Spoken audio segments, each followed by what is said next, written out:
হে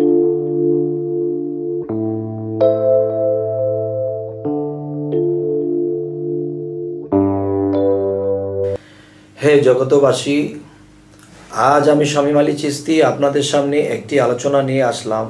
তবে একটু বলে নেই যে আশা করছি সকলেই ভালো আছেন।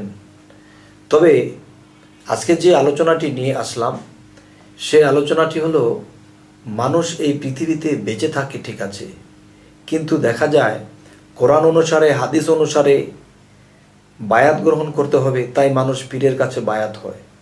তবে যারা হাকিকতের পীর, যারা কামেল পীর, তারা কখনো ভক্তকে কূটনীতি শেখায় না, খারাপ কিছু শিক্ষা দেয় না, তবে ভালো কিছু শিক্ষা দেয়। তবে খারাপও আছে, তো খারাপের কাছে আমরা যাব কেন, ভালোটার কাছে যাব। যাই হোক, আজকের আলোচনাটি হলো যে তরিকতের লোকদেরকে অনেক মানুষেরা বিশ্বাস করে না। তরিকতের লোকদেরকে অনেক মানুষই বিশ্বাস করে না, কিন্তু একজনের জন্য 10 জনের প্রতি বিশ্বাস নষ্ট হয়ে যায়। সেটি হলো, দেখা যায় এই পৃথিবীতে মানুষ যখন জানতে পেরেছে, বুঝতে পেরেছে, হাদিস ও কোরআনের দিকে লক্ষ্য করেছে এবং অনেক ওলিয়া উলিয়ার দিকে লক্ষ্য করেছে, নবী রাসূলদের কথা লক্ষ্য করেছে, তখন দেখা যায় যে একজন কামেল পীরের কাছে বায়াত গ্রহণ করতে হবে। তখন দেখা যায় একজনকে বিশ্বাস হয়েছে, একটা তরিকতে গিয়ে সে বায়াত গ্রহণ করলেন। আর বায়াত শব্দের অর্থ কি? আল্লাহর পথে নিজেকে বিক্রি করার নামই বায়াত হওয়া।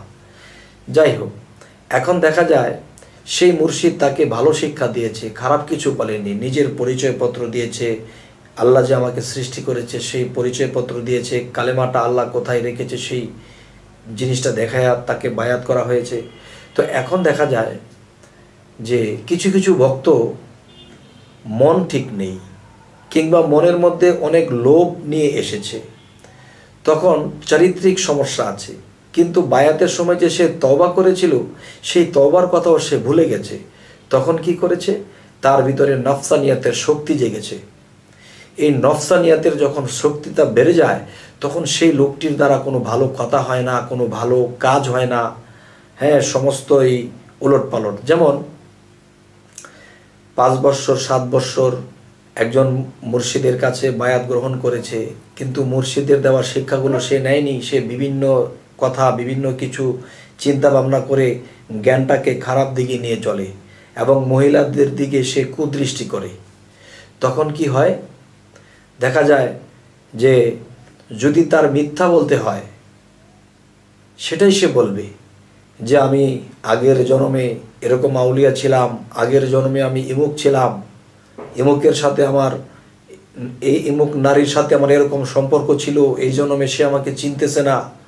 এরপরে দেখা যায় এরকম কিছু বলে এবং এমন কথাও বলে ফেলে যে যে আমার গুরুর চেয়েও আমি অনেক ঊর্ধ্বে।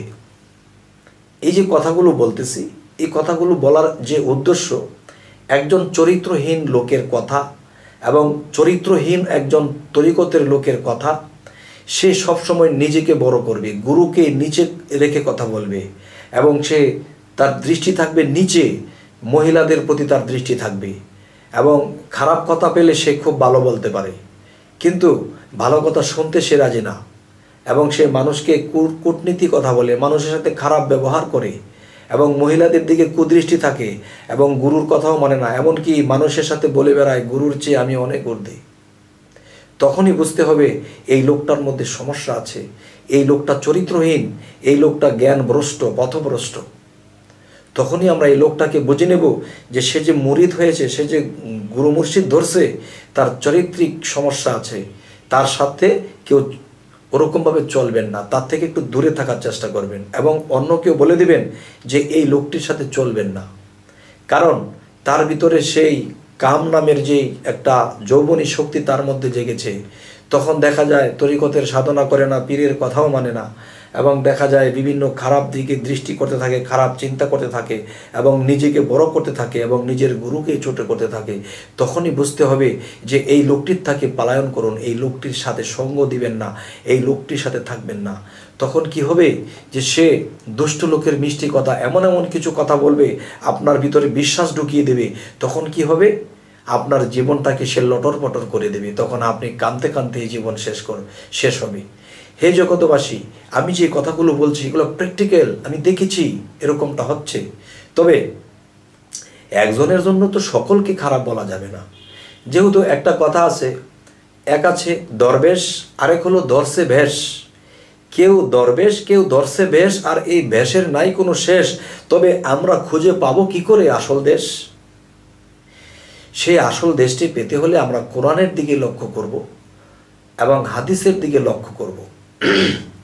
যে একজন চরিত্র মানুষের কি চরিত্র, একজন চরিত্রবান মানুষের, একজন জ্ঞানী মানুষের, নম্র ভদ্র সহজ সরল একজন মানুষের চরিত্র কীরকম তা আমরা দেখব। যদি তার মধ্যে এরকম চরিত্র পাই, দেখবেন যে মহিলাদেরকে দেখলে সে নিজেকে আড়াল করবে, নিজেকে ঢেকে রাখবে। কেননা যে এই দৃষ্টির থেকেও মানুষের এই 6টা রিপু জাগ্রত হয়। তাই খারাপ দিকে দৃষ্টি করতে হয় না এবং খারাপ লোকের ভাষায় কথাও শুনতে হয় না। তো মানুষ তো অনেক খারাপ করে, সাধারণ মানুষরাও করে। দেখা গেছে যে এদের চরিত্র ধরার জন্যে আরেকটা কৌশল, কিন্তু তরিকতের মধ্যে যারা আছে তাদেরকে ধরবো কি দিয়ে? যে তারা চরিত্রহীন, তারা ভণ্ড, তারা খারাপ তাদের অভ্যাস। তখনই আমরা বুঝে নেব যখন দেখব নিজের গুরুকে, মুর্শিদকে ছোট করে কথা বলতেছে এবং নিজের বাবা মার খারাপটাও বলে। যখন দেখব যে মহিলাদেরকে সে কুদৃষ্টি করে এবং তিনি সব সময় সব কথার মধ্যে নিজেকে বড় বানিয়ে তোলে, তখনই বুঝতে হবে যে এই লোকটির সাথে সঙ্গ দেওয়া যাবে না, থাকা যাবে না। তখন ভালো লোকের সঙ্গ দিতে হবে। তো তরিকতের মধ্যে চরিত্রহীন লোককে চেনার জন্য আজকে এই আলোচনাটি করা হলো। হে জগতবাসী, আমরা এ ধরনের ভিডিও বানিয়ে করে ছেড়ে থাকি। যদি আপনাদের এই আলোচনা ভালো লাগে তবে অবশ্যই আপনারা সাবস্ক্রাইব করুন, যেন আমাদের ভিডিওগুলো ছাড়ার সাথে সাথে আপনাদের কাছে পৌঁছে যায়। হে জগতবাসী, তো আজ এই বলেই রাখবো। সকলেই ভালো থাকবেন। আল্লাহ হাফিজ।